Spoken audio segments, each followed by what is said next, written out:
kabajaa luba bal'inaa saarkaa dukkana keessa teenyee ifa boorii akka arginuu fi kan nu barsiisanii fi abbaa mul'ata guddaa ta'uu isaaniitiin nutis gorsa isaanii fi barumsa isaanii hojiitti jijjiiruun dhaloota har'aa kanarraa kan eegamudha jedhan kantiibaan bulchiinsa magaalaa Finfinnee Aadde Adaanach Abeebee. Aadde Adaanach Abeebee kana kan jedhanii waggaa 82ffaa isaaniitiin 27 bara 2015 boqotanii guyyaa har'aa sirna awwaalcha isaanii kan raawwate Dooktara kabajaa luba bal'inaa saarkaa sirna gaggeessaa isaanii irratti argamuudhaanidha. Sirnicha irratti haasawaa taasisaniis luba bal'inaa saarkaa nama tokkummaa Itoophiyaa lallabuudhaan jireenya isaaniitiin nu barsiisanis jedhaniiru Aadde Adaanach. ቄስ በሊና ታዲያ በማስተማር በመናገር ብቻ ሳይሆን በህይወታቸው ጭምር ምስክር ሆነው አሳይተውናል።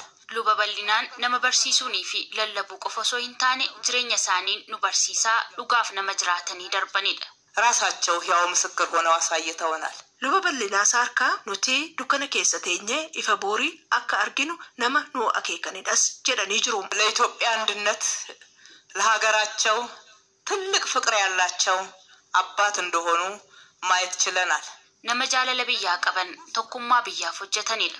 bara dukkana keessa teenyee sammuun keenya ifa dura keenya akka yaannu nama nu taasisanii darbanidha. የቄስ በሊና አስተዋጽኦ እጅግ በጣም ታላቅ ነው። sirna gaggeessaa kanarratti haasaa kan taasisan obbo Abbaa Duulaa Gammadaa luba bal'inaa saarkaa dhukkubsatanii wayita hospitaala jiranitti kitaaba koorraa wantootiin mul'ataan kaa'ee jiru yeroo ammaa kana hojiirra oolmisaa dhiyaachaa jira waan ta'eef jabaadhaatii hojjedhaa imaanaa kanan sitti kennaa naan jedhanii jiru. Anis immoo imaanaa kana guyyaa har'aa ummata biyya kootiif dabarsuun barbaada jedhaniiru obbo Abbaa Duulaa Gammadaa.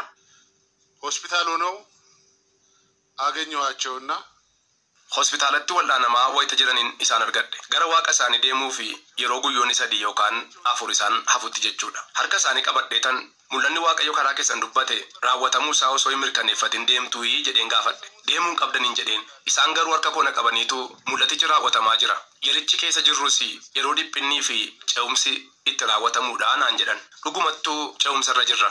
ce'umsicha akka fiixaan ba'uuf immoo carraaquun ga'ee keenya. asitti kan argamne fiixaan ba'iinsa mul'atichaatiifis tokkummaa fi nageenya Itoophiyaafis hojjechuutu nurraa eegama. isaan irraas kanuma barannee jedheen amana.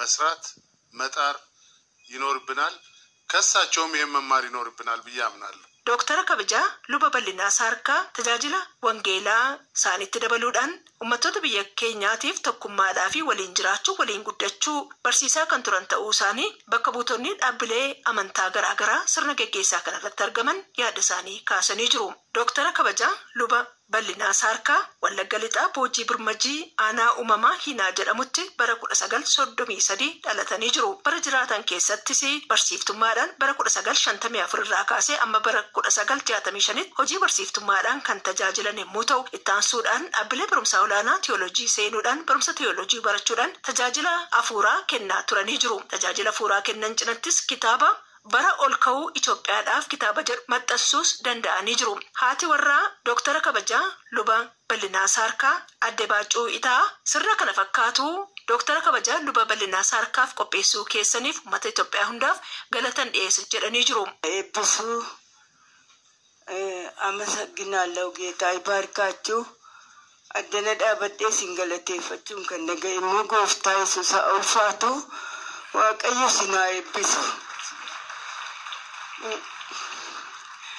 duwana mano shammale baay'ee angaba kabdanii qeesii gargaartanii waan gargaartaniif waaqayyo sina gargaaru waan isinii godhuun qabu garuu sinan eebbisa.